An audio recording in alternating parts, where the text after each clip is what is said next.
रिलायन्सच्या biogas प्लांटच्या वेस्टला पाबळ खोऱ्यात तीव्र विरोध. संजय म्हात्रेंचा आंदोलनाचा इशारा. पेण तालुक्यात असणाऱ्या रिलायन्स इंडस्ट्रीजच्या बायोगॅस प्लांटमधून निर्माण होणारे लिक्विड फर्मेंटेड ऑर्गॅनिक मॅन्युअरचे वेस्ट पाबळ खोऱ्यातील शेतजमिनीत टाकण्याचा प्रयत्न होत असल्याचा आरोप शिंदे शिवसेनेचे रायगड जिल्हा युवा जिल्हाध्यक्ष संजय म्हात्रे यांनी केलाय. या वेस्टमुळे शेती, पशुधन तसेच नागरिकांच्या आरोग्यावर परिणाम होण्याची शक्यता असल्याचा दावा करत त्यांनी या प्रकाराला तीव्र विरोध दर्शवला.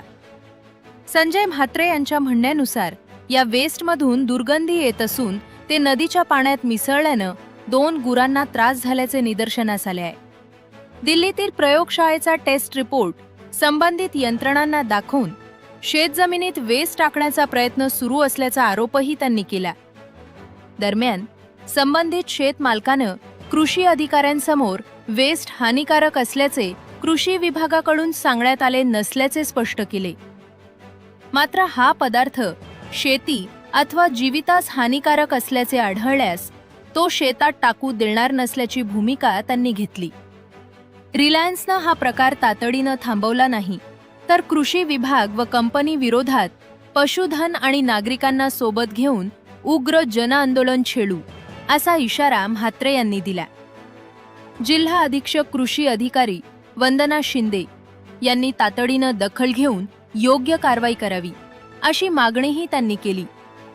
यावेळी संदीप ठाकूर, राहुल पाटील, पेड तालुका कृषी अधिकारी सागर वाडकर, कृषी अधिकारी शेडगे, कर्मचारी तसेच शिंदे शिवसेनेचे पदाधिकारी व कार्यकर्ते उपस्थित होते. पण हा मलबा नदीत गेल्यामुळे तिथं गुरंढोरं होरपळत होती, ती कशी मशी वाचवली त्या लोकांनी.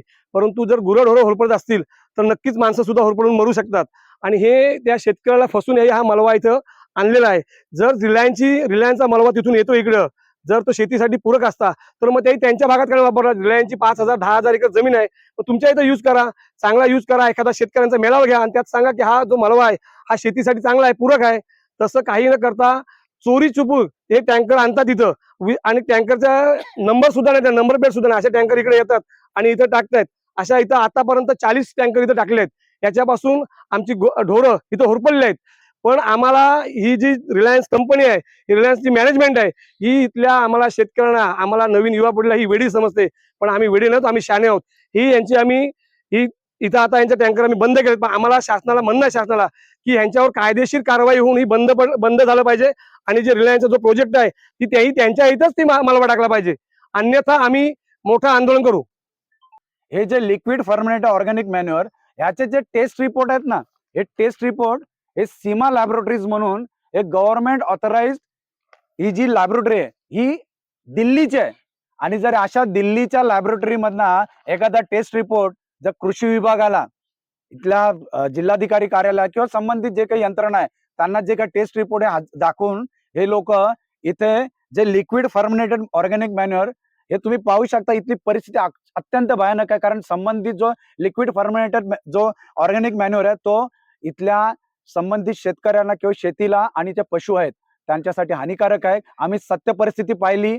इथल्या शेतकऱ्यांचा आक्षेप होता. आमचे शिवसेनेचे युवा जिल्हाध्यक्ष संजयजी म्हात्रे यांनी पुढाकार घेऊन हा जो काही इथे सगळा हा प्रकार बाहेर काढला आणि आमचा त्याला प्रखंड विरोध आहे. आणि येणाऱ्या काळामध्ये जर हा प्रकार या रिलायन्स इंडस्ट्रीने थांबवला नाही तर येणाऱ्या काळात त्या कृषी विभागावरती देखील आणि कंपनीवरती देखील मोठं जनआंदोलन पशूंना घेऊन सर्वसामान्य जनतेला सोबत घेऊन शिवसेना उग्र आंदोलन छेडेल, एवढं नक्कीच. जय हिंद, जय महाराष्ट्र. आपण पाहत आहात शिवतेज समाचार न्यूज चॅनेल.